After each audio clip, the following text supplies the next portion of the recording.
Welcome back, fans and friends, for this upcoming video. One of many Greenlights because they had a bunch of new ones on the shelves. Not new ones, but re-releases, obviously. And so this one today is going to be one I believe I've done multiple times in the past. I will try not to compare it, but it's this monster. 1970 Plymouth Cuda from the Barrett-Jackson Series 14. You can just see there, it contains one model, obviously. This is the French limited edition, die-cast metal chassis.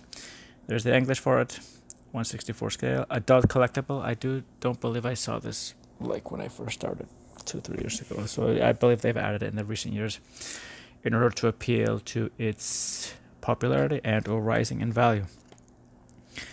There's the front of the car. Looks like it has a list to the right, but we'll see when I take it out. We have writing on the wheels, which is always excellent. We have, I forget what it's called, the back there. The Ford Mustangs are very popular during the 60s with that sort of a rear window with the grates. Interior is black. Outside color is a pink, maroon. You can just see there at the auction. And thankfully, these things can, if you buy them for the Barrett-Jackson, they do have lots of information, so you don't have to learn too much, but it's probably wise. And it's last year, relatively recently, $176,000, which is quite expensive for a 1970 vehicle. As the Barracuda, but they short formed it, I guess, to make it trendy back in the day.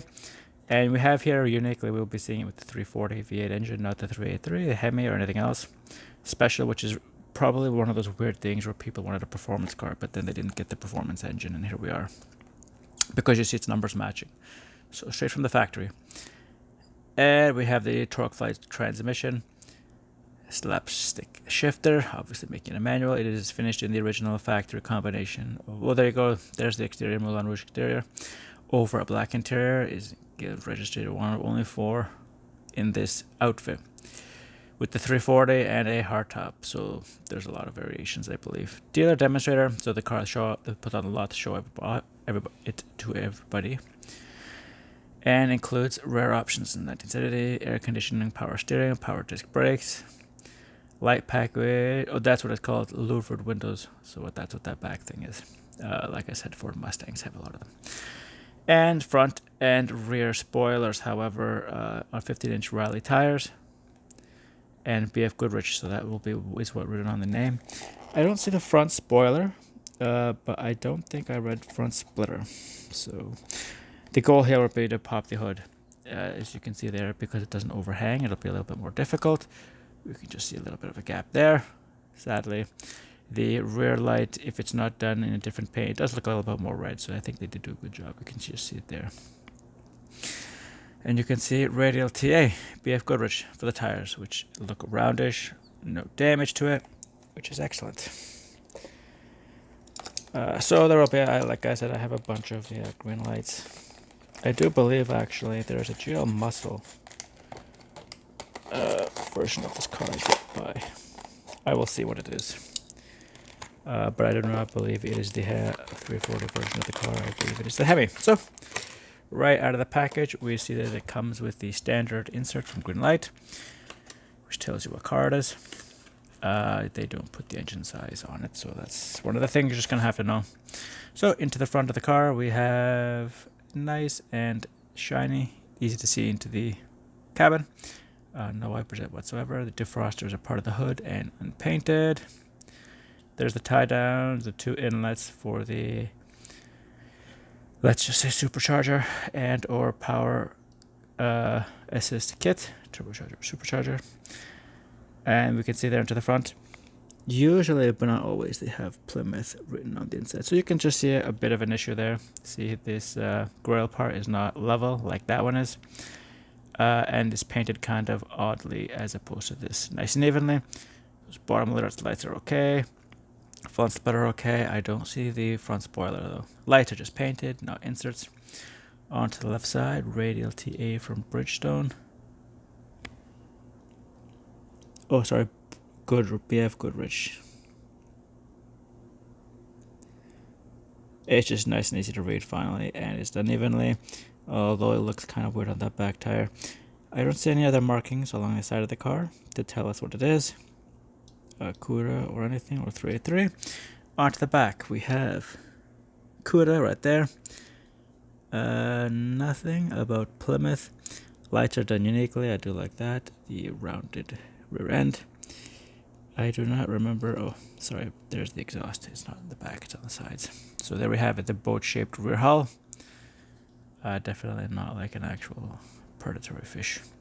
And on the right side, pretty much identical to the left side, we do have a little bit of a splotch there, which might just be mine. So don't let this deter you from buying it if you want to buy it. And I just want to bring up this. The louvered windows. Looks really nice. It looks like you just pop the hinges and the whole thing will come out. I'm not going to do that with this because I'm pretty sure Greenlight did not put that kind of effort into this. Vinyl top, always nice. You can just see some sort of an impact right there. Hopefully it's not a serious issue. And so the one thing I did forget. So 2007, this is a very long production run for this car. You can see it was built this year, the 121th day. And the 14562 WB, 1970 Plymouth Cuda, FCA, everything else is good. So where on the bottom are we looking? There's the Chrysler BF, because they don't put the cars in the series on the back. They don't have to put all the sponsors and everything else. Usually if they do that, like for a GL Muscle series, they'll put all of them because all they do literally is put the car in this and then change it for every package. Saves them money. But we are looking for the production number, which I don't see. This just might be this packaging, I don't know. It's a limited edition, so we saw, oh, there it is. 12124 and 14562. They've moved it, so that's why it's a little bit harder for me to find. I'm not losing the ability to read. And so there's the limited edition number. 687 or 69.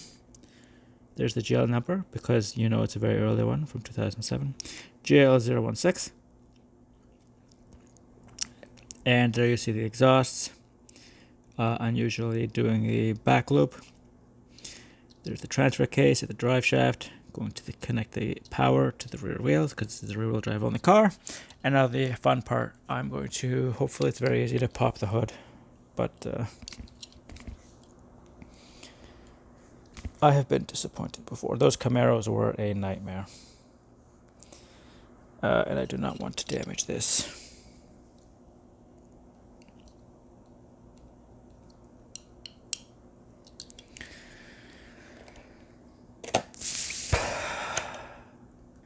And so I have been unable to pop the hood.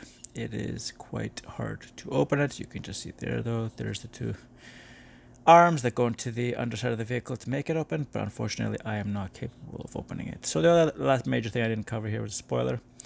It seems okay, except for you can see some extra material there. It is a separate piece of plastic, which I think Greenlight does usually very well, especially the Ford Mustangs.